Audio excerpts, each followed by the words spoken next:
You need to tell that again, but we'll start with the beginning.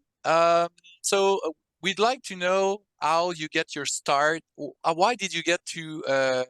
What did you want to become an actor in the first place? Well, I had never thought of it that way. Some kids, I guess, ever since they're little, they want to be actors, and I never thought of that. My mother's uncle, my great uncle, worked in the publicity department, managing the print shop and all of the, all the publicity things that he did at Universal Studios.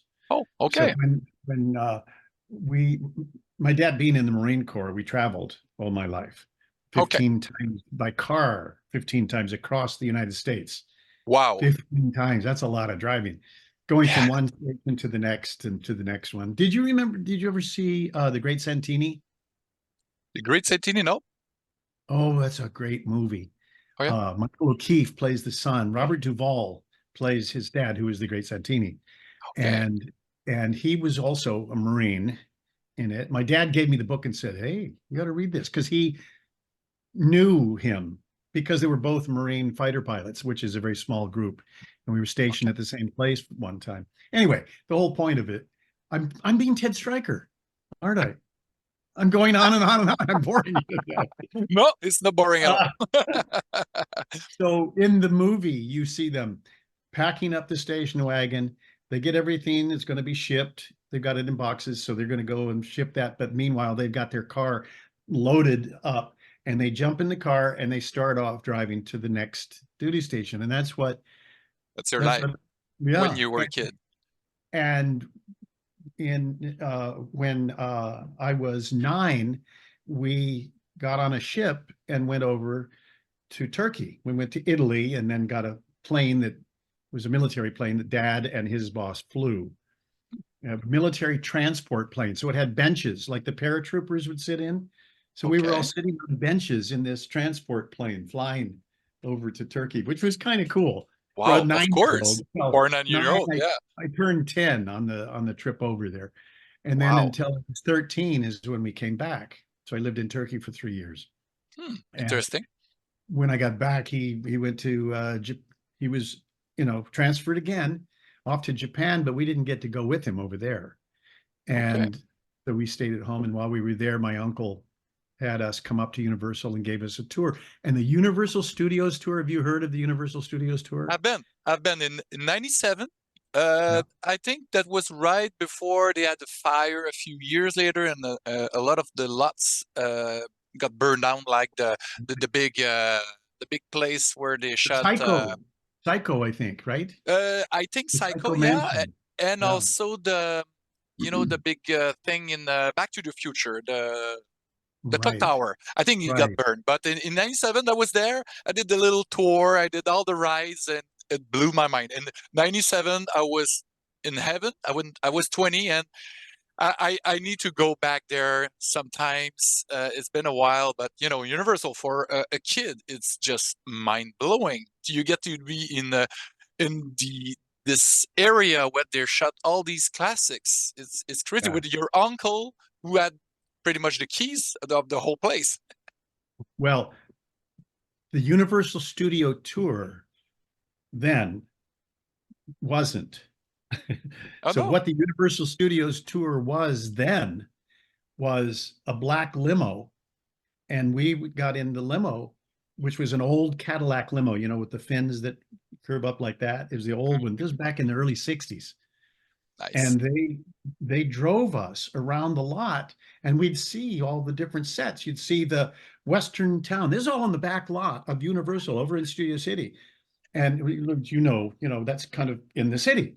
And yet Wow. here's a big, massive acres and acres, and there's a back lot, and there was a Western town, and they had like a huge pond, so they could have scenes with the boats coming up to the wharf in the Western town that's on the river, Yeah. Sacramento River or whatever, and or Mhm. San Francisco, and so they could shoot that. They have the old neighborhoods, with like a Leave It to Beaver kind of a neighborhood, Ozzie and Harriet kind of a neighborhood. They had the cities, New York streets. They had all of Mhm. that. then we would go in and we'd see them rehearsing a show. And I walked in, and even I knew when I was, young kid, and I knew who this guy was leaning up against the mantle, and he was introducing the show. He was the host, and he would introduce the show. And it was called Thriller.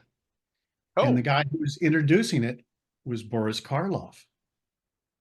oh, And I'm standing there looking at Boris Karloff, and I thought, oh, and I was just a little kid, and I thought, God, that's Frankenstein. That's the guy. Oh my God. And so that was a trip. And then they were going to shoot it, so we have to get out because it went all quiet. And so hmm, and then we go to the commissary to have lunch. And there are all these kids my age that I knew who they were. The Corcoran family was this massive family of actors and actresses, little kids, Kelly Corcoran and Kevin Corcoran and all. And here they were, and I'm looking, I'm like, God, and they're my age. So I'm looking at them, little 13-year-old, and hmm. and then he got me pictures signed, autographed to me. And there was That's cool. Cary Grant, who Cary was Grant. wound up being one of my all-time favorite, ever. Hmm. And Tony Curtis and Oh, Janet Leigh. And I mean, it went on and on. And I had all of these photographs to Bobby, you know, best of nice. luck. Do you So, still have those pictures? to be honest, I lost my home in the fires. We're talking about fires. 5 years ago, Mm, they had a big fire in Malibu, in yeah. Woolsey, came all the way out to Malibu. And I lost my Hmm. home, lost everything, got out with a shirt in my back and my laptop that I'm talking to you now on. And basically that's it. That was it. And I thought, oh my, Ouch. I lost them. And then it winds up that they were in this storage locker, and I found them. And it blew my mind. That was great. Wow. Incredible. Yeah. Yeah. But airplane, I I'm promoting, guess. I'm promoting movies. I guess airplane. You'll have to wait a few years. Yeah. Her his wife Loredana. She's seen she's endured airplane several times. Jean-Louis said that she's been watching. He's been watching the movies for a while. He watched it so many times, and she finally got to enjoy the movie. So he He wanted to hammered her. know. He hammered her until she finally enjoyed it. You was wondering if if you could say a line, your favorite line of the movie to her, to Loredana. That's her name, Oh my gosh. Don't know what my favorite line is. or a funny one. Probably my most famous line that I said was, surely you can't be serious. And and then Leslie said, I am serious, don't call me Shirley. And when he said that, I had, and the first time I did it, it was when they brought me up to the cockpit. Lorna Patterson played the other Randy, the other stewardess. There was Elaine and Randy, and Julie Haggerty was Elaine. Mhm. Um, she came back and asked if I would come up to the cockpit. The cockpit, what is it? Well, that's a little room where the pilot sits, but that's not important right now. And I'm talking to Jesse, the actor. His name is Jesse. I don't know what his character's name was, but he was the guy with the turban, and he's pouring Okay. the gas Oh yeah. all over himself because I'm boring him to death.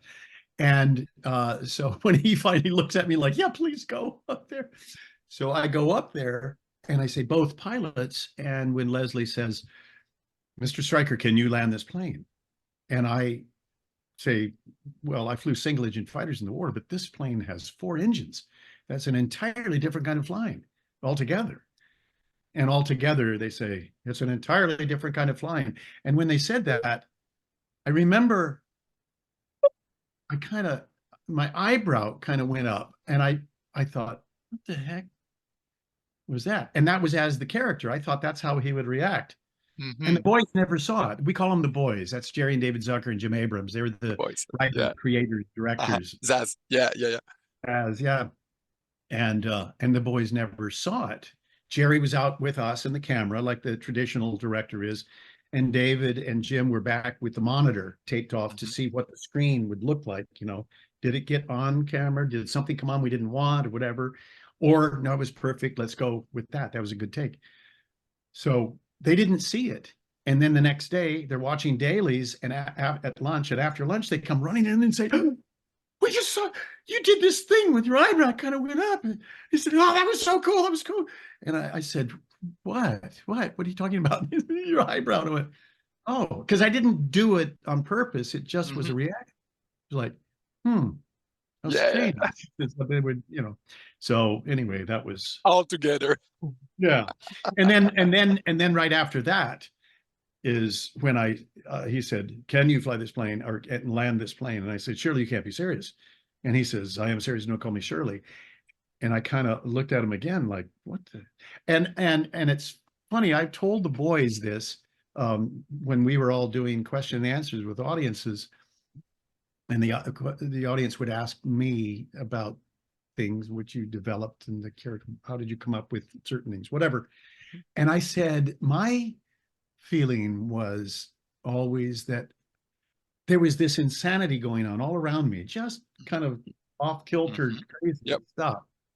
And like if I said cockpit, what is it? And they said it's a little room where the pilot sits. I think, what?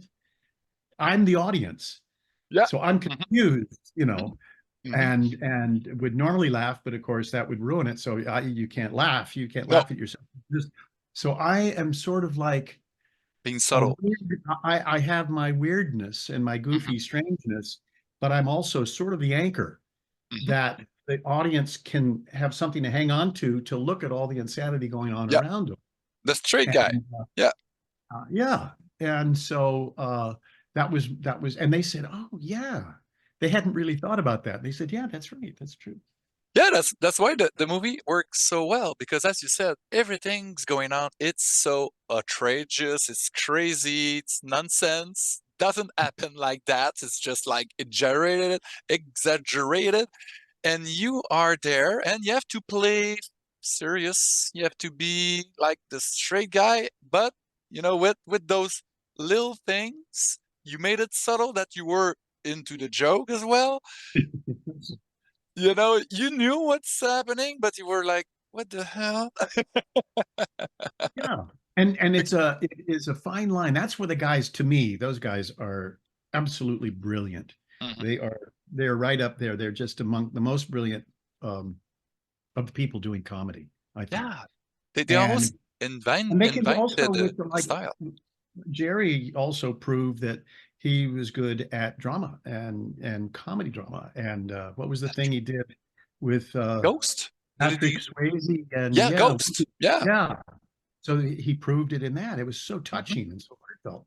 And yet you had some comedy in that. But that to me is just the perfect film when you have comedy and drama, Mhm. and it makes you laugh, catches you by surprise every once in a while, and makes you laugh out loud because you didn't see it coming, Mhm. and then makes you feel like even with tears coming down Yep. because it makes you feel so good or sad, and Mhm. then whatever. It's the to me is just the ideal film, It's and been it's they're been capable of that. yeah, it's been so long since I've seen Ghosts. There were some great scenes in it, and Patrick Swayze is probably his finest performance. Yeah, Uh, I think maybe so too. Yeah, yeah, and he had yeah, some yeah, good ones. Yeah, yeah, definitely, definitely. So going back in the cockpit, what's a cockpit again? yeah. um, The room in the so pilot ship. That's where so it's a yeah, little room where you're sitting right now. yeah, exactly. That's where I am. Going back on the very beginning on Airplane, I know that a lot of great actors that went on to become huge actors were considered for the role in the first place. So I was wondering, when you auditioned for the role, did you get to encounter those guys nervous, waiting for the turn just When before I reading for the so audition process? Like Chevy Chase or Bill Murray or I don't know, David Letterman or Caitlyn Jenner, known as Bruce at the time. right, he really wanted it, Oh or yeah. at the time yeah, Hmm. now Yep. he really wanted it. He came in over and over and was really aggressively pursuing that. Oh yeah. Good guy. I haven't known her now. I Hmm. haven't seen. her, but I knew him before Hmm. he did that. And yeah, he was a good guy. Really kind of had his moments of being really intense. He's very competitive and, Oh you know, yeah. obviously world's greatest athlete, you know, Uh-huh, uh-huh. Exactly. the gold Competitive. medals. Yeah, yeah. But uh, uh, Were you guys like David Letterman, tense? Were you chatty? Waiting for your turn, or like, nope, I no, don't. we weren't in the room waiting. No, it No, wasn't. no. No, no. I mean, it was just, I think probably, I imagine with them, they would talk to them, uh, and if they wanted to meet with them, they would meet. That would just Uh-huh. be, and when I went in, it was just me. Okay, okay, And that's it. Okay. the new agent in my agent's office, Beth Voicu, was in, my agent was Arnie Holloway, and he had a new agent named Beth Voicu, and she had worked with Howard Koch, who was the exec producer, who Paramount assigned to the boys Okay. because they'd never made a film before. Mm-hmm. So he was going to shepherd them through, you know. It's Mm-hmm. like, okay, we're gonna do okay, let's do the master, and then we'll come in for some close-ups. They say, what's a master? They didn't know. Well, that's when you shoot like that. Oh, yeah, yeah, yeah. Okay. So Hmm. The but technique. They didn't know the technique, but they knew how to be funny, how to write funny oh my stuff. God. Oh, they knew. And their whole attitude and approach to the comedy, especially this, and the secret, the key to it was to play it seriously. Hmm. That's why they wanted Bob Stack was the very first guy that they wanted when they were thinking of doing this, when they saw that movie that they'd recorded overnight.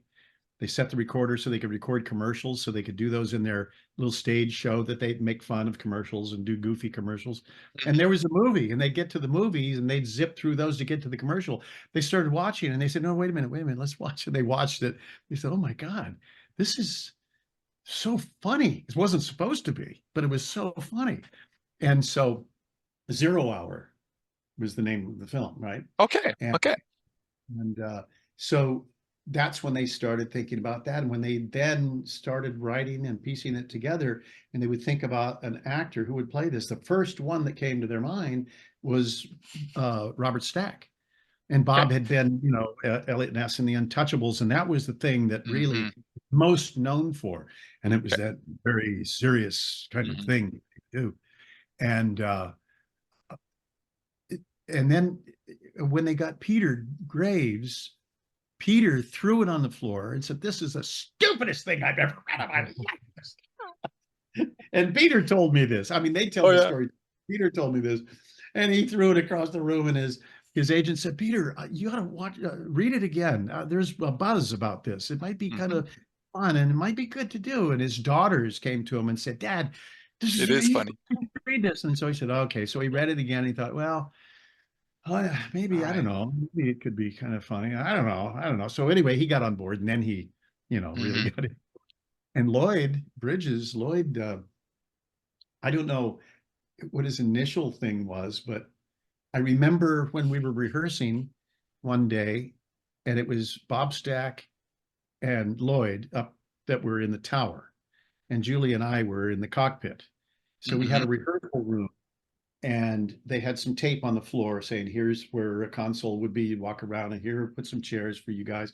And we could wander around if we felt like wandering, but we just wanted to be able to, you know, do lines back and forth, because we're basically going to be sitting in the cockpit, Yeah. and we're Hmm. going to be kind of leaning on the table or whatever, talking to the mic. So basically it was hearing the flow, getting used to, you know, what's Hmm. we What's the rehearse it. space?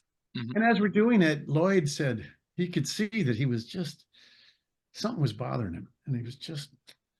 And finally, he said, well, what are we doing here?" and and, and the guys were like, "What?" And Bob He was Stack, already a seasoned actor. He had played oh, in many, many, many absolutely, things. Hmm. very famous Hmm. seasoned actor, yeah, and very excellent actor, Uh-huh. and Bob said, "Oh, come on, Lloyd," with that Bob Stack voice of his. And he said, Hmm. "They just want us to be us."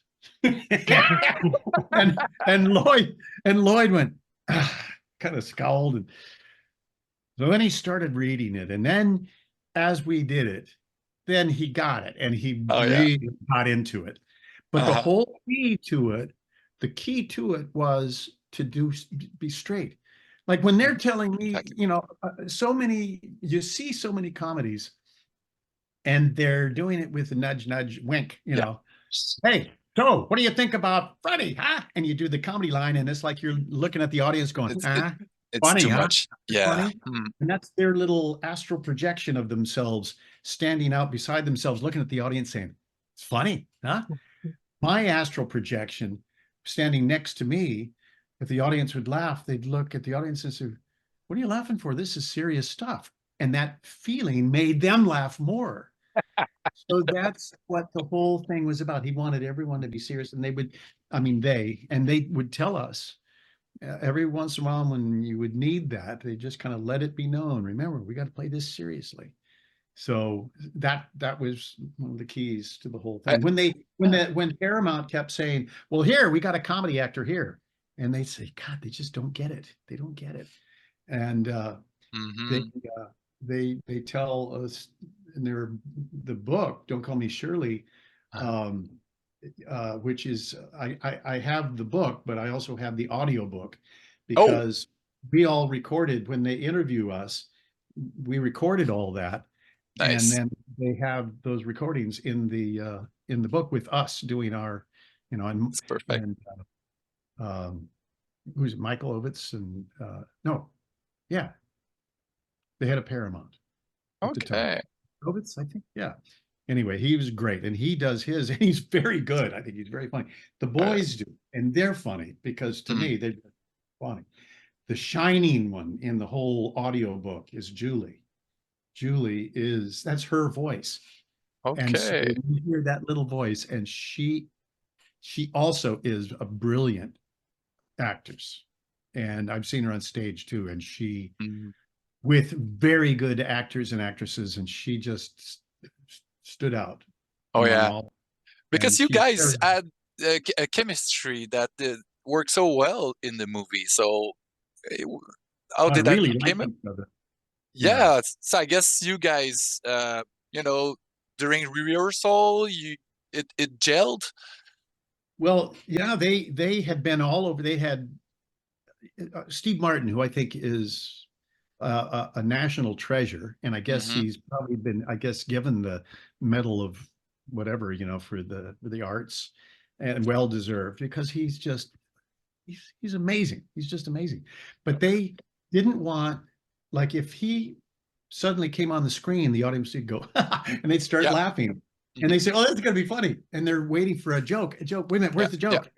And they're not paying attention. And I come on the screen, and I was doing a series called Angie with Donna Hmm. Pascal at the time, my dear buddy Donna Pascal, and it was a popular TV show, but it was the fifth highest rated show when it debuted, a mid-season show for that season. It was very popular, Hmm. but that's kind of confined. It's not the world over, and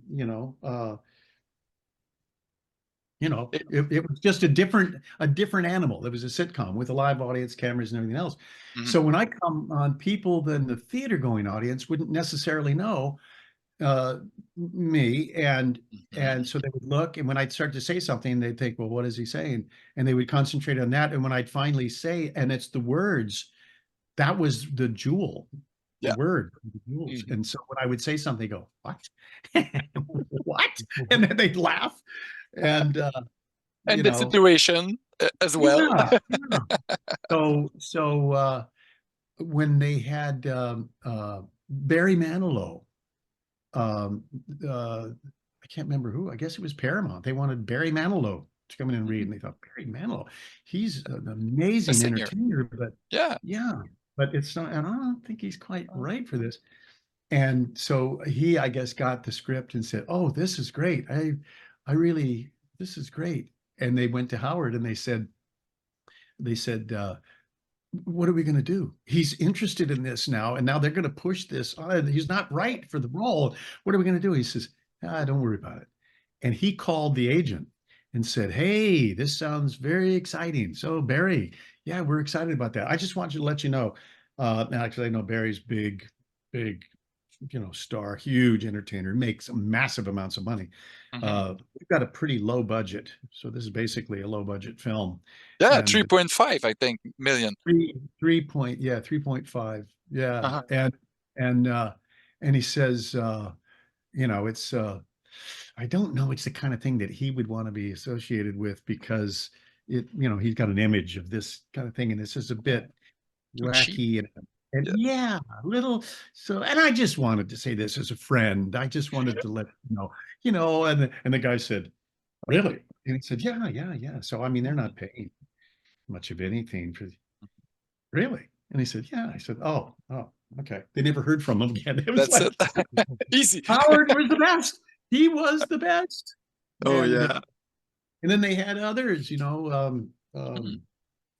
Sigourney Weaver came dressed up as a 1940s stewardess outfit and Wow. makeup, hair, and everything. But when she apparently when she started making her demands on it, well, I'm not going to say this word. I'm not going to say this word. I don't want this guy. I think that this should be. She was rewriting the script. Okay. She's rewriting That was that brilliant script. right after Alien, I think, huh? And Yeah, maybe. Alien Yeah, Blue. supposedly. This 79 is when we shot Mhm. it. Oh, Yeah. that was. You know. At the same time, yeah. And yeah, and I mean, if you think about Sigourney Weaver in that versus Uh, Julie in that, yeah. and Sigourney Weaver is a wonderful actress. She's an Academy Award Hmm. nominee and all this kind Hmm. of stuff. Hmm. It's wonderful, but I can't imagine anybody other than Julie in that, you Hmm. know? Exactly. So it was just really, it was really lucky, I think, that they stuck by their guns. They wanted who they wanted. Yeah. And I think one of the people in casting or whoever it was, I think it was in casting. When they read me, they'd been all over the country. They'd been to New York, Dallas, Hmm. Chicago, Minneapolis, Seattle. They'd been everywhere And you trying to were find in LA at the time? in LA, yeah, and Okay. they've been everywhere. LA, of course, LA is just like Hmm. they're right there. So they're Yeah. getting all the people coming in to read Hmm. and nobody struck them. It just wasn't right. And then in New York, they were going up the elevator with Julia. She was on her way in. She had no idea who they were. And then they walked in and they're looking at her in the elevator and they, God, she's is she coming in? Oh God, I hope that she can read. I hope that she can act. She's great. Oh I yeah. think she's great. And so then she got in. She was in there with a bunch of people, and they Uh-huh. were going in one at a time. And when they found her, it was like, oh, thank you, God. So then Wow. they wind up in LA, and the woman that I told you about, Beth Voicu, who had just come in as an agent in my agent's office Mhm. in his agency, she had worked with Howard Koch before on some stuff, and she called Howard up and said, "Howard, I got your Ted Stryker." He said, "Oh, bring him by." So she sent over the picture of me, or brought it with her, I don't know what, and brought me in and met Howard and met the boys, and we all got along. We all liked each other, and then I read for them, and they liked my reading, Mhm. and they said, "Oh, oh." So then they left, and they said, "Oh, yeah, he looks right. He looks, the picture's good. He looks, yeah." He's So Ted Striker. test him. I think we got him. Let's test him with Julie. So then they Mhm. tested me with Julie, and then they had to test some other people. I don't know if it was Jenner or it wouldn't have been Mhm. Manilow. It was David David Letterman. Letterman. Oh yeah, David that's Letterman crazy. did not want to be an actor. He did, and his agent said, "No, you got to do it." He says, "I don't want to do this." And they thought he was great. Oh yeah. Letterman is so funny. He's great. But Yeah, then he's fun. he read and it wasn't very good. And then he said, "Okay, let's go again." Well, he's got to do the same thing again. But he's a comedian and he Mm. does a joke and then he doesn't do that joke again. Hey, tell that joke again. No, I just told it. And now there's no, you know, so he really Mhm. didn't want to. And they surprised him when they went on the Tonight Show or his David Letterman's late night show, and they showed his screen test. Oh. It was kind of uncomfortable for him, very uncomfortable. He's very proud. He doesn't like to have anything exposed about himself, you know. Mhm. And and he's Wow. brilliant. He's brilliant as a comedian and as a host and all Hmm. that. But Improv. yeah, and as he's walking out, he said, as he was walking out of the soundstage and go back to his car, says, "Please don't let him pick me. Please don't let him pick me." And then they called up, his agent called and said, "Yeah, they're going to go another way." He said, "Oh, thank God." So he Wow. never wanted to. And he probably was the next strongest candidate for the Okay. role. It's And crazy how our life is, because you want him to be one of the greatest, people in talk show, oh yeah, history. That's awesome. And even this show that he does, I think on Netflix, it's pretty awesome too, because he got a lot of time to sit down and have a long chat with people, which is great because those shows, it goes yeah, fast. yeah, yeah. He's just absolutely brilliant at that stuff. Mm. He really is. So, But uh, a question about how, because you talked about how they were, Abraham, Zucker, and Zucker, on the set, but how did they work with the actor? How was it like to work with three people, a beast with three heads? uh, three. I always described it as three bodies with one head. What they That's would do, awesome. they so were in tune with each other Oh yeah. that if they were all together telling you something before David and Jim went back to the booth to watch it, or the little a little portable dressing Monitor. room, a little Hmm. small little room that they'd have on the set next to the set Okay. where they could sit in there with the cables with the TV in there. Hmm. But they'd come out and we would talk about the scene before it or after one take and say, let's do it again, let's do it this way. They were so tuned into each other that one would start the sentence, the other one would come in with the middle, and the third one would end it. And it was just like da Nice. da ba da ba da, and they're all looking at you. They're not looking at each other like, "Hey, you're interrupting me." They're looking at you like, "What do you Mhm. think?"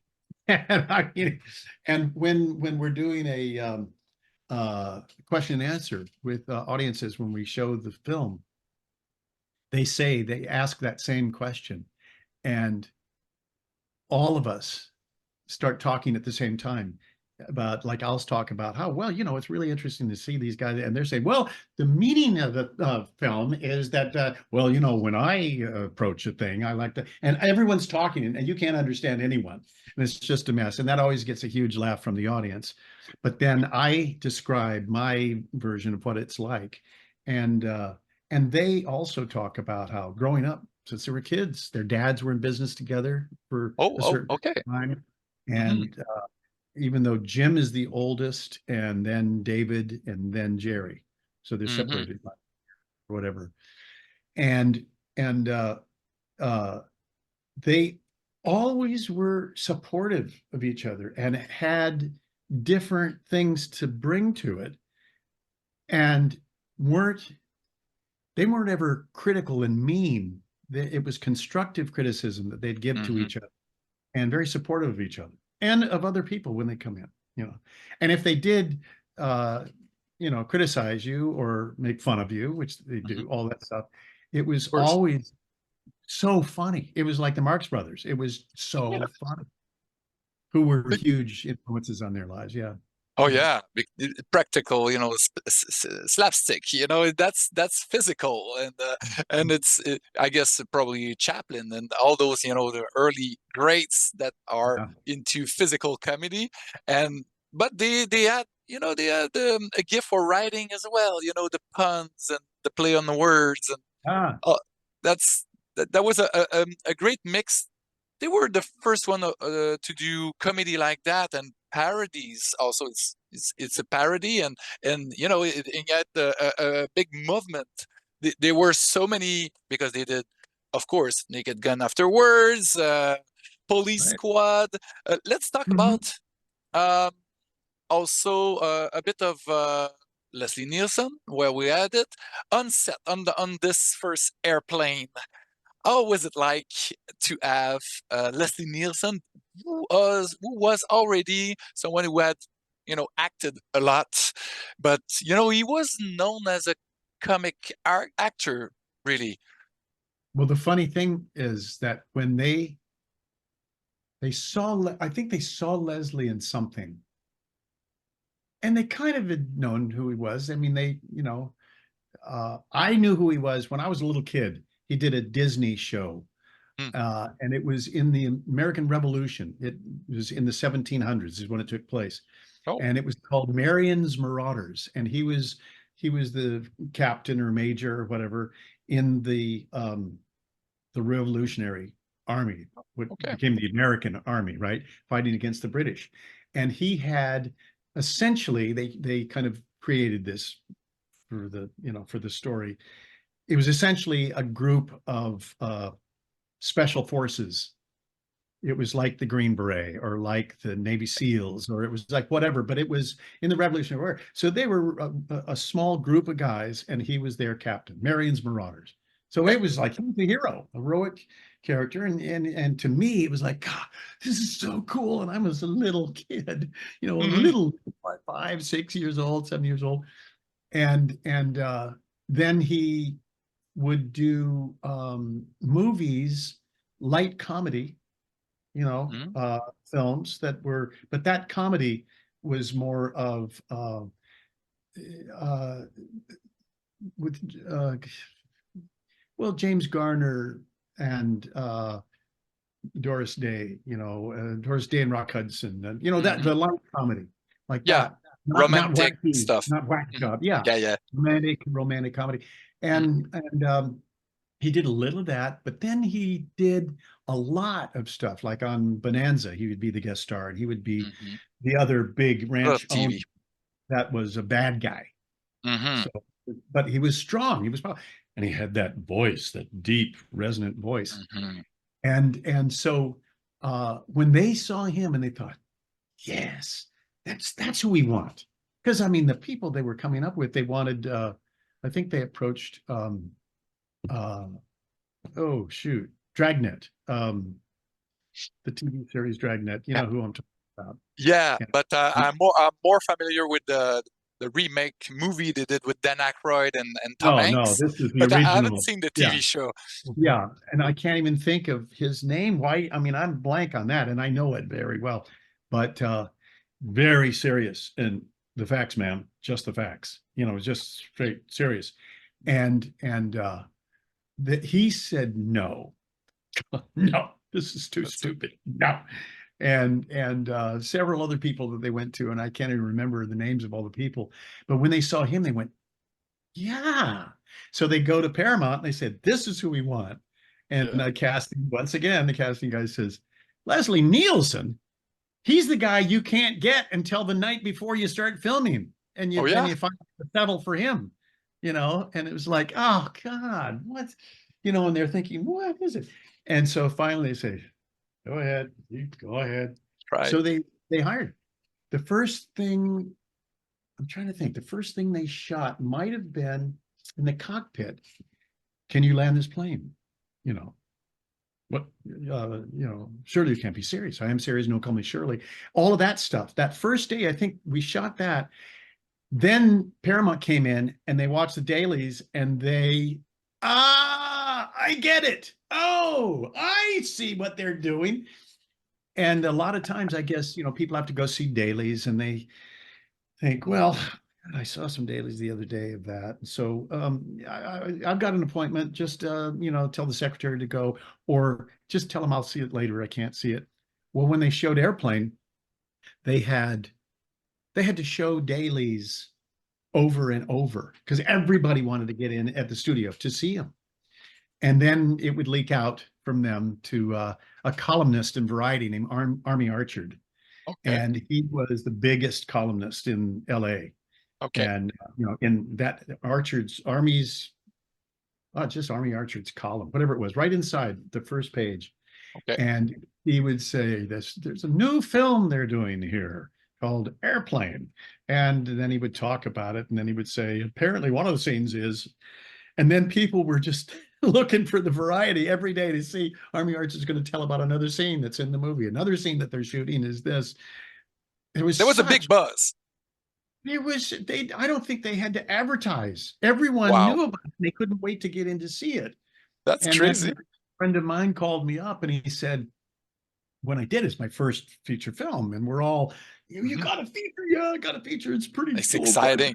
budget, 3.5 million. I'm like, hey, but hey, it's a movie, it's a feature. And they called me up and they said, hey, we went to the movies and there was a trailer for your film. Those are all the jokes, right? And I said, no. There's millions of jokes. Yeah, yeah. And so then it came out and it broke the record at every theater it played all across the country. And in other countries too. I remember going on to Australia when I was promoting Airplane Mm-hmm. 2. And there was a town in Western Australia that had played the film continuously for, at that point, it was 92 weeks. 92 weeks it had been That's playing. almost And I 2 years. and I just envisioned this town with tall 10-foot barbed wire fence around the town, to keep all the insane people from getting out and infecting the rest of the country.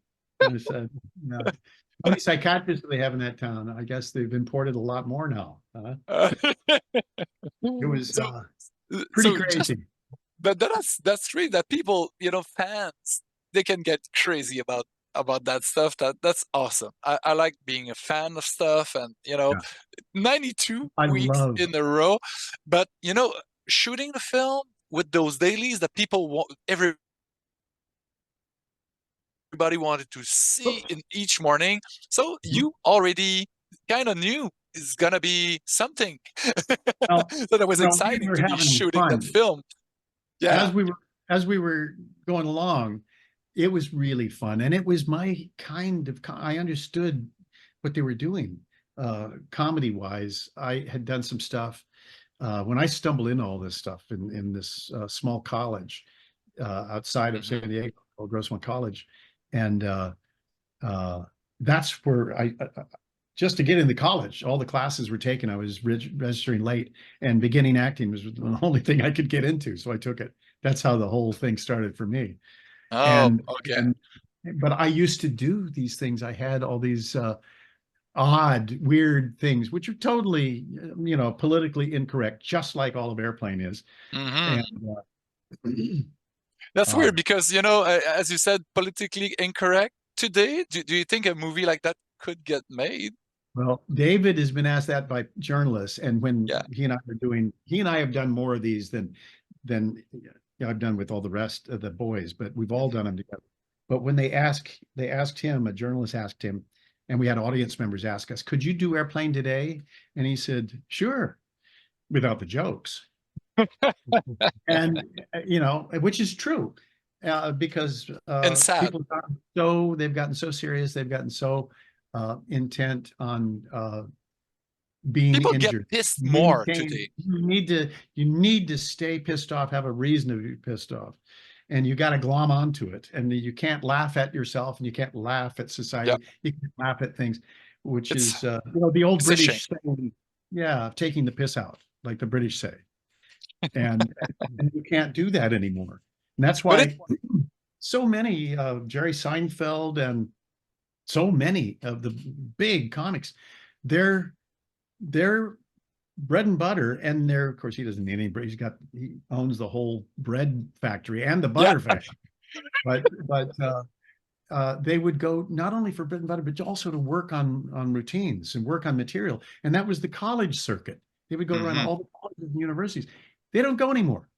They Yep. said, it's so politically incorrect. You can't say this, you can't say that. You tell jokes up there, and they start booing, and they start, doing that, talking over you. So you can't speak anymore because free speech is on its Yeah. way out. I Yeah. don't know Yeah. if you Yeah. realize that, but in the United States, free speech is on its way out. It's insane. But you're still in the US, in Hawaii, but it's Yeah, yeah. you're okay, I guess. Comedy, Isolated. comedy comedy is, um, gosh, I think comedy is absolutely necessary Of for course. society. It's the only way that you have to Let it out. expose a lot of stuff Mhm. and to make people say, hey, hey, hey, we're making fun of you because look how ridiculous you're being right now. And people Exactly. go, oh gosh, Hmm. yeah, I am. And then everybody gets a laugh. And the next thing you know, it's kind of Yeah. very healthy and you've gotten stuff out and off your chest. and they don't allow that anymore a lot. But Yeah, but you know, sometimes so, they do, but you need to put a freaking disclaimer in the beginning just to, not to trigger too much the people that are getting triggered too much. right, right, yeah, But horror is good like that as well. Horror movies when George Romero and people that used to do social critics in their movies, uh, it was necessary as well. And and in humor, it's thank God we still can watch old movies yeah. because it's so much fun. So we don't have much time left, so I want to talk about a little bit of Airplane, the sequel, as well. Where do you return as Ted Striker? What a name! Without the Zaz guys, but there was a fellow Canadian called Ken Finkelman, Hmm. who had previously written Grease 2 with Michelle Pfeiffer, and he also wrote Who's That Girl later on with Madonna, that Madonna movie. Um, and he Talented, was talented guy. a talented guy. You like Yeah, working with yeah. him? It was fun. Yeah, yeah. I like Ken a lot. I thought he was great. Um, the boys didn't want to have anything to do with it because they thought we've done it, Yeah. and now it's just rehashing, and we don't want to do that. And so And that they was tried just, something else. They were off to do that. yeah, yeah, yeah.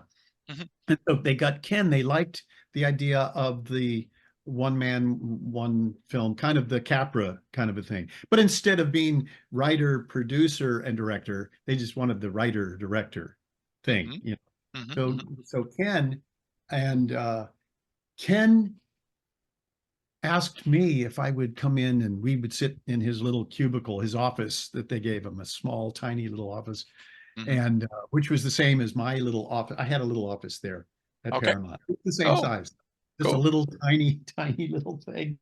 So you can say you have an office, you Hmm. know. So and you don't need anything else because you're just going to sit, you're going to type. But we worked on the script. He said, "What would Ted say here? How would he, and so Oh, I that's worked on nice. dialogue with him, and we worked on with my take on what he had done, and he's a very funny guy. um And he had a much more bigger budget on that one as well, like yeah, I don't even 15 million. remember. Is that what it So was? yeah, Yeah. that's what I read on the internet. You don't have to believe everything you read on the Gosh, internet, but I was going apparently to it was say bigger. I was going to say it must be true. If it's on the internet, it must be true. Well, he did a thing. He got to where he was, I mean, it was a lot of pressure on him to get the Oh thing yeah. done. And Mm. Because he the would first one was react. such a big success, it made a whole lot of money, Oh yeah. money. So they wanted to have their money back, of course, the producers. Yeah. So Yeah, pressure. it was the highest grossing. The first one was the highest grossing comedy of all time, and that lasted for I think several decades. And Insane. yeah, yeah, and then it still kind of stays up there, Hmm. but that of Seen the big course ones. that's also considering what you have to do. It's just like we made more money than Gone with the Wind. When someone says that about a film, you say, "Oh, okay, this is 2024, and it's $20 a ticket." And Gone with the Wind, it was a nickel for a ticket. Yeah, Huh? yeah, yeah, yeah. There are 330 million people in this country, and Gone with the Wind in 1939 there were 100 Less. million. Hmm. So you got to take everything into Yeah, for yeah. You can take numbers and make them say anything sure. you want. Anything exactly, exactly. That's So crazy. what we did one time, one time he walked into the office and he just come from a meeting with the studio heads, I guess, or whatever. And he was so exasperated and he was a few minutes late. And I'm sitting in there and I was just kind of, fiddling around and maybe working on something in the script. He comes in and he puts his briefcase on the table, just and then he looked up at me and he said, "I finally have a definition of what it's like to make a film in Hollywood." I said, "Really? What's that?" And he said, "Writing the script is like getting her in the sack. Making the movie is like, no, no, making the deal is like getting her in the sack. Making the movie is like trying to get her out of your apartment." And I thought about that and I started laughing and I said, oh my God, that's perfect. That's perfect. Yeah, Because there's yeah. so much, for the executives. It's Mhm. like, I got my hands in it and I've got then I get to do all of this stuff. And then once you're on the set, they don't come by that much, but sometimes they do. Mhm. Why aren't you What doing else? this? Why don't you do this? It's like, oh my God, you're supposed to leave the people alone, you Yeah. know. And if their suggestions gone wrong, and there's been cases of this where I've been on the set or heard of friends of mine that have been on the set, and they come up with something and said, no, no, no, you got to do that, you got to do this, you got to do this. So they do. And one of the big criticisms when the film comes out is that thing that he said, you've got to do. They say, why the hell did they do that? That ruins the film. And then the guy who demanded it said, well, that wasn't my mistake. That wasn't my fault. I Yeah. didn't have anything to do with that. They wanted to do it. So I went, it's like, Yeah. Never but accountable. and one last little studio Mm.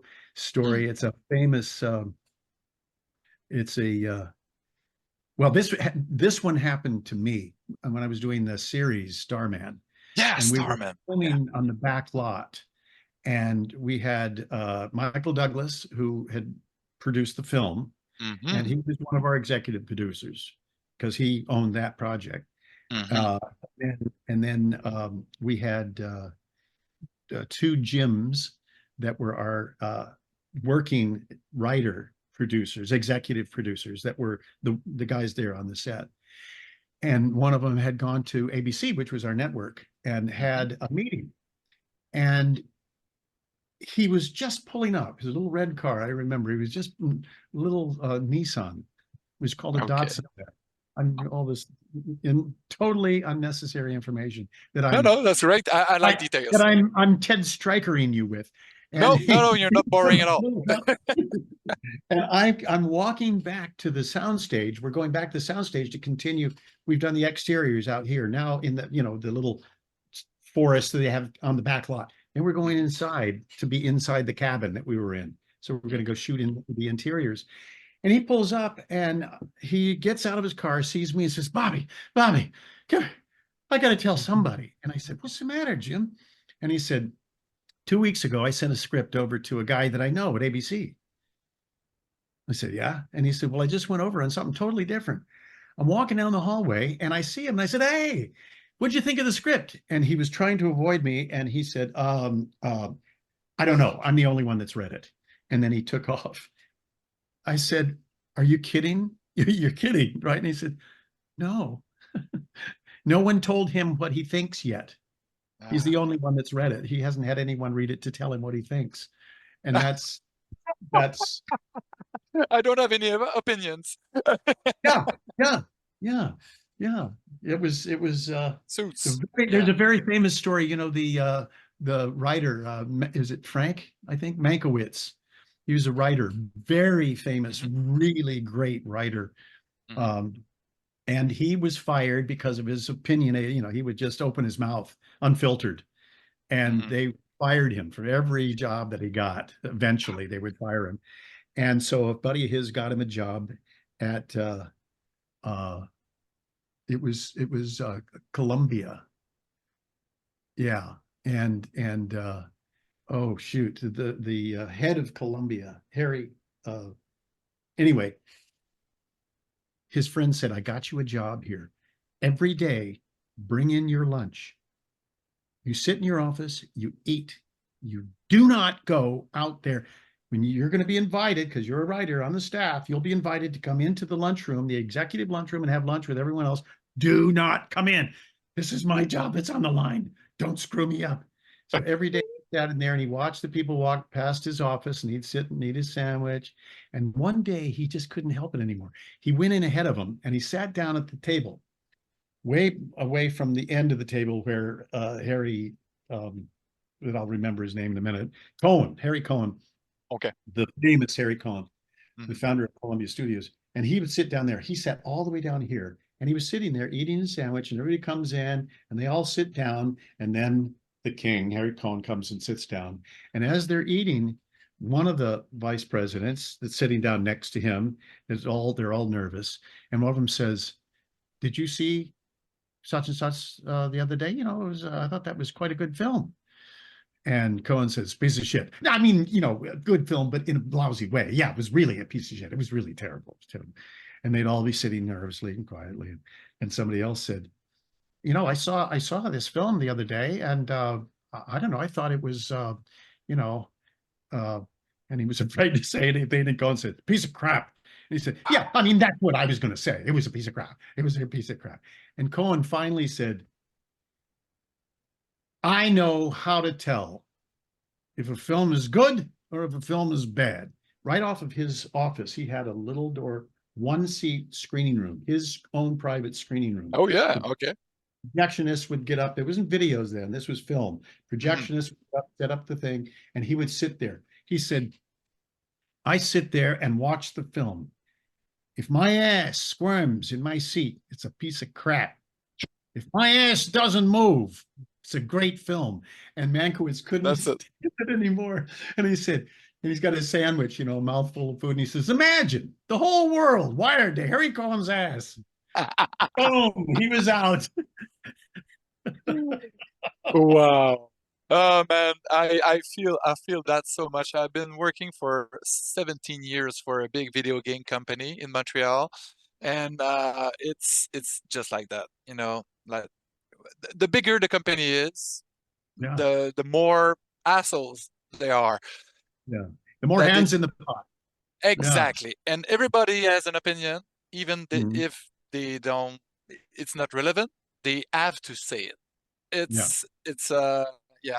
But yeah, Even if I they've all agreed on everything, then he still has to get up and talk about it. He say, "Hey, we're wasting time. Can we just get on with it?"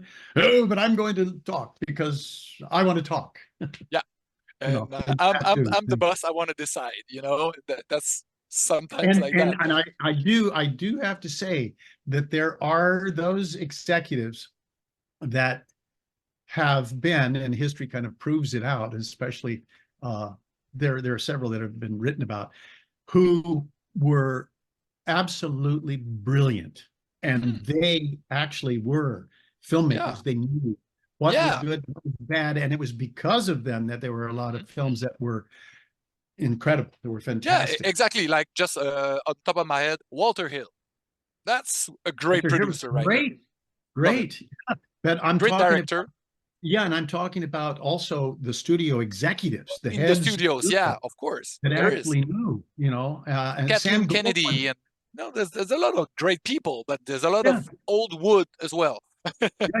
yeah. Sam Goldwyn couldn't work with anybody. That's Mm. why Samuel Goldfish was his name.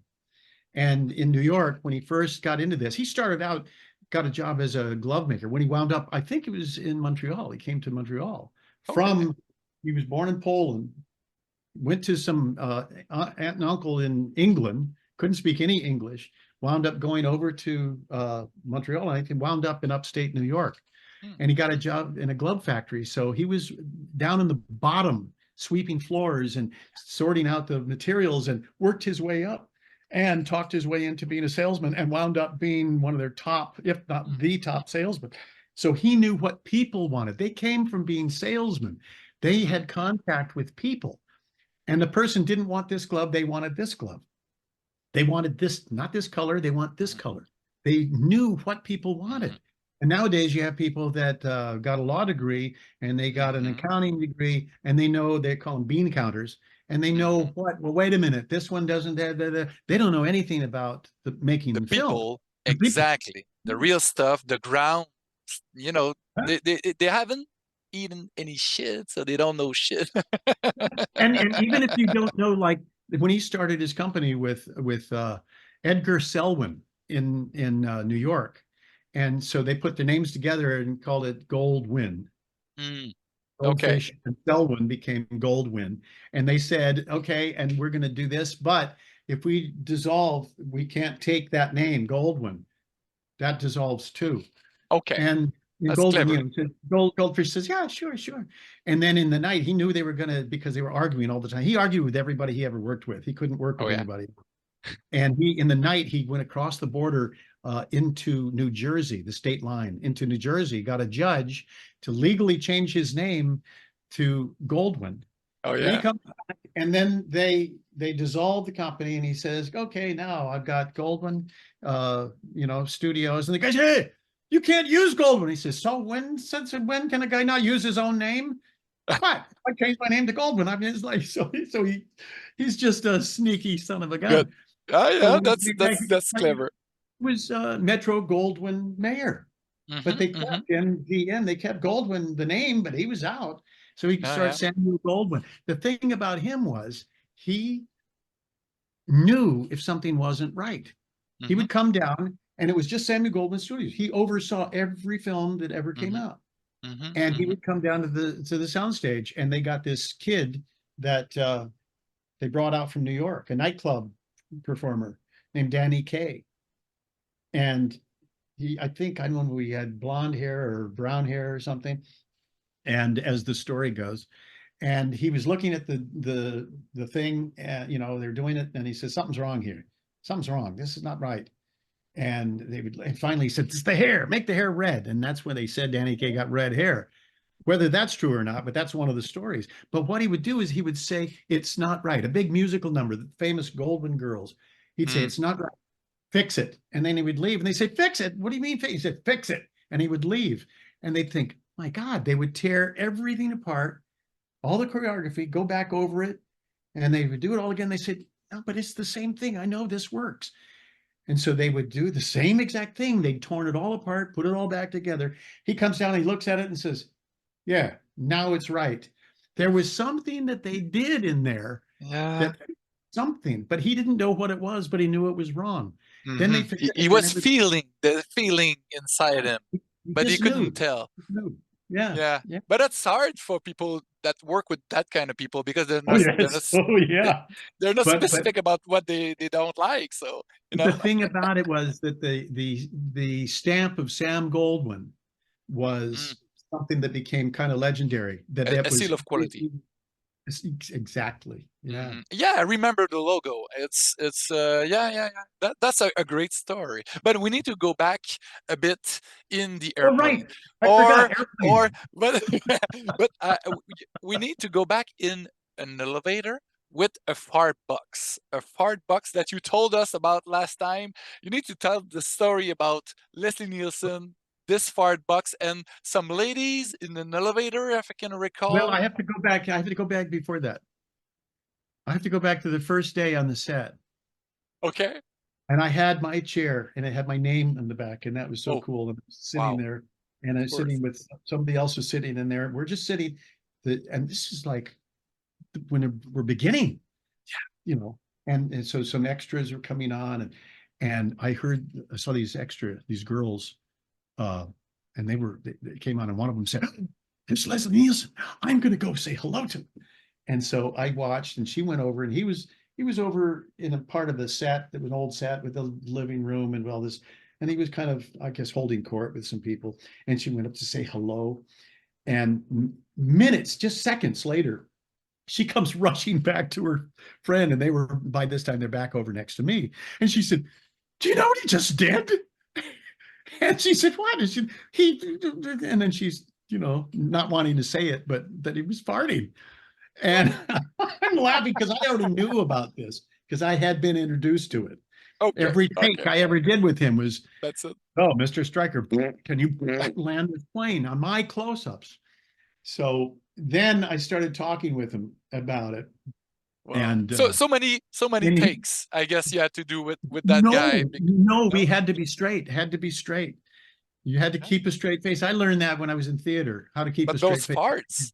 But Oh those yeah, but farts. no, but he only did it on his lines, and the camera was on my close-up. So he's off camera. "Mr. Stryker, can you land this plane?" And so then I was talking with him, and I said, how do you, I mean, and he says, "At my age, I don't give a shit anymore." Ah. And I said, "Really?" And I said, "What?" And then he started telling me stories about the one that you're talking about. He was in an elevator on one of those 30, 40 story buildings with the restaurants on top. And he got in the elevator, and it's all these little gray-haired ladies, and they call it a sea of blue, all the dye, Oh in yeah, there. like yeah, purple And and yeah, and so they're twittering about, ooh, that's Leslie Nielsen. That's Leslie Nielsen. And so they all pushed the top, and they're all going to the restaurant on the top. And he just had his little machine in his hand that he'd make the farts. It's like a handheld whoopee cushion. And he could make all the different sounds, everything. So he let a little just kind of, and the women sort of looked, and they looked at each other like, oh my God, did you hear that? Oh, a little while later, he let a little, and they kind of looked at each other. Then he let a big one, and they all reached over and started pushing the very next floor so they could get, because then they were smelling stuff. And it wasn't in the air. They were making oh it yeah, up. wow. He was crazy. So he must have been having the time of his life on set, just cracking, maybe people crack like that. It's He insane. said, he Yeah. said that he had always wanted to do this wacky humor, but he never had gotten the opportunity. And he said, with this, he would walk up to the door of this wacky humor, but it was the boys that pushed him through the door. Exactly. They gave him the opportunity, and they encouraged him, and they did it. And Yeah. boy, And they then unleashed. Police Squad, Naked Gun, and It you was their know, fault. They unleashed that massive fart. that's amazing. But he Yeah, was much more than a funny guy because, as you said, he had played so many different roles. He played in absolutely. George Romero's Creep Show, and that was so awesome Yeah, that yeah. role in it. And yeah, that was it was He was a great great. actor. It was because of how serious he could be with that very, deep That and beautiful voice. yeah, the And voice and that that and the face. face. Yeah. And he could be so serious. And that was their secret. That was Hmm the secret of playing it straight. When you got to cast the people. And hmm they've got, if you have someone like that with that serious voice, that serious face, that deep voice, hmm and then he says something, I am serious. No, call me Shirley. It's insane. And yet it's because he's so serious that you go fall out of your chair. Exactly. And the hair. I think there's something with the hair as well that make Yeah, him a little bit more serious than he was in reality. Dudley Do Right. Hmm Do you know who that hmm was? The hmm cartoons, Dudley Do Right. So That's right. that wavy kind of Yeah. no, and he kind of had that thing. His dad was a Mountie. His dad was a Canadian Mountie. So Ah. so he kind of was the son of Dudley Do Right. Jean-Louis just said that George Kennedy in Naked Gun, like those two guys in those Yeah. scenes together, there was like those straight-faced guys, hilarious situations. That was amazing. George Kennedy was supposed to play the role in Airplane uh, The sequel? 2 Oh yeah. that Chuck Connors played, Oh, I okay. believe, because that's who he played in Airport. And Universal threatened to sue if we called it Airplane because it Ah, sounded too much like Airport. And Howard Koch, that's the he point. called up and said, "Hey guys, I'm sending over a copy. I want you to just watch it and then tell me if because." And so they watched it. They laughed their asses off, and they said, "Okay, Okay. you can call it that in the English-speaking world in the U.S., but otherwise you've got to call it something else." And that's why you Oh, have that's why. games all over the world. hmm But but George, I think George wanted to do it too. Would have I been worked so with him great. a little bit, and he was great. He was wonderful. I really liked him a Mm. lot. He Yeah, was, he was but a then great but actor. then I thought that Chuck Connors, who was my childhood hero from Rifleman, and Hmm that I got to work with him is like, that's so cool. And I was just there at his feet all the time asking him questions about stuff. It was fun. It was really fun. And you get to act with the freaking the chat, William Shatner. Captain Kirk. Oh, yeah, yeah, yeah, yeah, yeah. There any Yeah. stories from that Moonbeam shoot Alpha with him? Beta. Yeah. There was there was He's quite a character. guy, I'm trying to think of the guy. He was married to a blonde actress that was on Three's Company. I can't think of his name, but he was her manager, and he did commercials. He was a spokesman, and he did all these commercials for the store. We have a big supermarket chain called Alpha Beta, Okay. and when they had Moonbase Alpha Beta, they were going to have him as the captain of the base, and then they realized, wait a minute, but nobody knows who he is outside of LA. Ah, So then they thought we need someone bigger, and they got Shatner, which was great because he was terrific, and yeah. Yeah, give me Ted Stryker's record. They go to the file and pull out my record, and it was Ted Stryker's 400 favorite polkas. One album has 400 polkas. How is that possible? But anyway, that was one of my favorite little visual things in yeah. that. My What about son's the? favorite I'm sorry. line in my Yeah. son's favorite line. He was little, and when he watched it, one and two, his favorite line in all of them was in two, and it Okay. was when Richard goes up to Bill Shatner, and he pushes the button on the door, and the screen comes up with Shatner's face on it, and he says, "Yeah, we've got a problem, with the shuttle." And he says, "A problem? What is it?" And he said, "Well, that's a situation where you have a thing, and that was the play on the words." And so then he goes, "Psh," and the door opens. And then he walks out and turns around and says, with his mouth, "Psh," and the door closes. Oh, And then they're walking along, and then they go to the next door, and they go, "Psh," and the door opens. And then they go through and nothing and they're waiting, and they look and see it didn't close. They go, "Psh," and then it closes because it needs to have the sound effect, you know. And he says, in that scene, he says, there's a passenger on the plane that is flying the shuttle right now." And he says, his name is Stryker. And he says, "Stryker? Ted Stryker?" And he says, "Yeah, you know him?" He says, "Never heard of him." "Well, that's not entirely true. Once we were like brothers." And that line got my son. He was on the floor.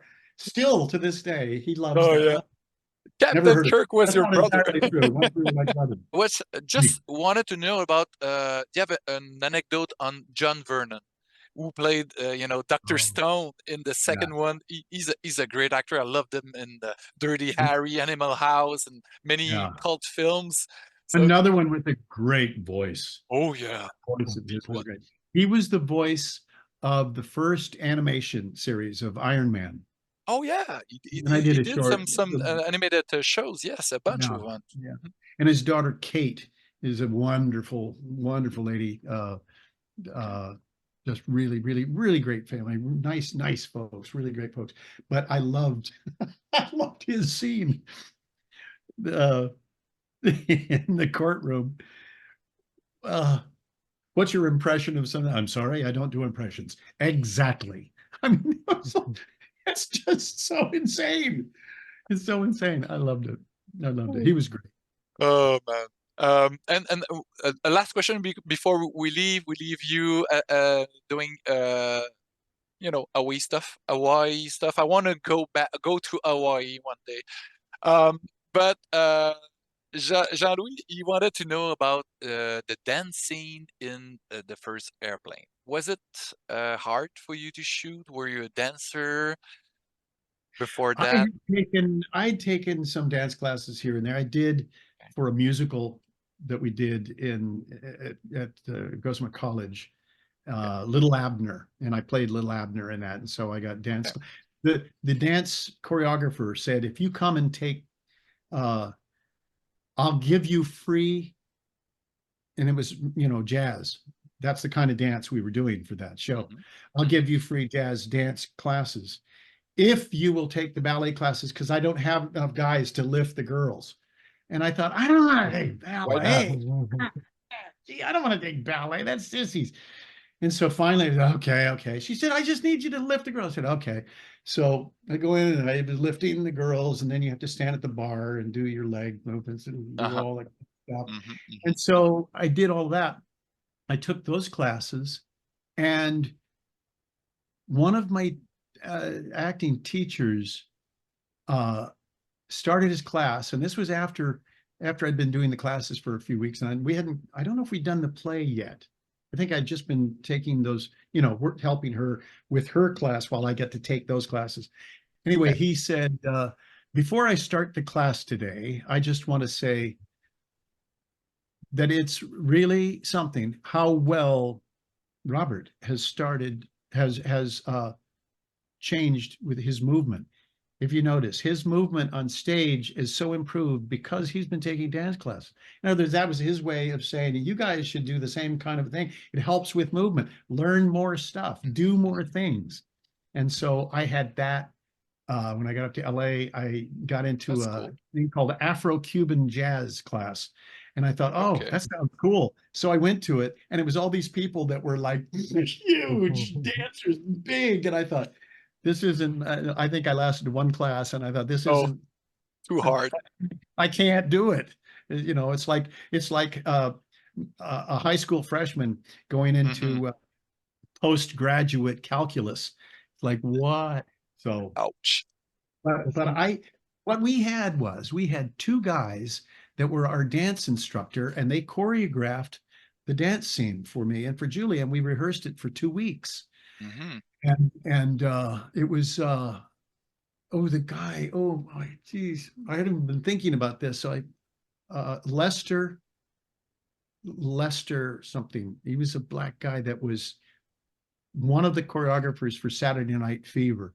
And Hmm. they say that he is where John got a lot of the moves from, the Oh, and fluency you of it. work on the airplane as well. And he was one of our choreographers, yeah. Wow. Awesome. And then Joe, the other guy, Joe, oh man, and where's his last name? He had been, I think, a staff choreographer at Disney for a long time. So he did a lot of Disney's musicals, working on that. So those were our two guys. And we got to rehearse for 2 weeks. When we got to the set and we were going to shoot the scene, Hmm. I turn around, see her. I what was it? Throw the hat, something, the hat got, oh, I'm leaning against the bar. I see her, and she, is dancing with the guy that gets stabbed and then he falls. And she thinks that he's pointing at the knife in his back, and she thinks she's dancing that way. So she starts doing the dance. And then That's he crazy. falls. And so she's by herself. And I'm seeing, oh, that guy's gone. So she's by herself. So I take my hat off, that Navy cap, throw it away. It comes back and hits the bartender in the head. And then I come up to her. So I'm standing here. The camera is to her left, my right, over here. But when we rehearsed it so that I was on this side, she was on this side, and I remember Jim Abrams say, "Wait a minute, we want it the other way. We didn't rehearse it this way. We want it the other way." And I came up with an idea. I said, "What about when I come up to her? It's like two animals in the jungle stalking each other. We go around like that. Then I look at her, take off my jacket, throw it away, and do the pose. And then we start dancing." And they say, "Well, let's see what it looks like." So we did it. They said, "Yeah, it's perfect. It's perfect." So that was my move. That's I awesome. actually contributed something to the film. But that scene, it's great. It's a it's a great homage to Saturday Night Fever, and but you made it your own, and it works so well to have that. That's there's comedy, of course, but that's Well, the music and I loved when we did. I wanted to do, this. To me, that was the funniest thing that Johnny did in Saturday Night Fever. He was so brilliant. But the one thing that I always thought was so funny was this. And I did it. And then I decided that my hands would have a life of their own. So they started just jerking me all over the place. And we did that. I don't know how much they put in. I can't remember how much they left in, but I was all over the floor with my oh yeah, hands. And then Jim Abrams, as I'm doing, the Gazotsky, the Russian dance with my legs going out. Oh yeah, And yeah.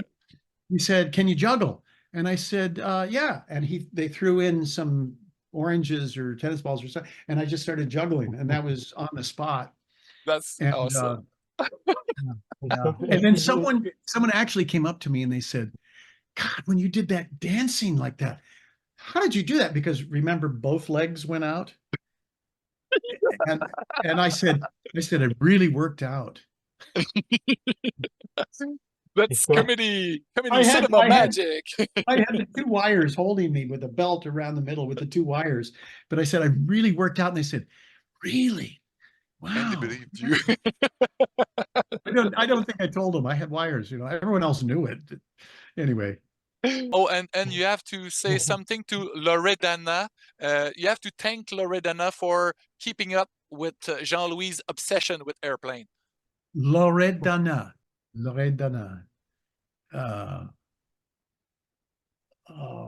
Merci beaucoup, Loredana, for keeping up with your magnificent husband's obsession with that fun film, Airplane.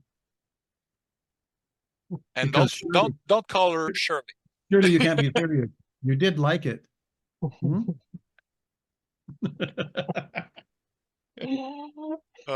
Wow. Thank you, Robert. Thank you, Robert. And take care. Thank you. Merci beaucoup. Merci. No, à bientôt. À bientôt. Oh yeah. All right. Ciao. Ciao. Ciao.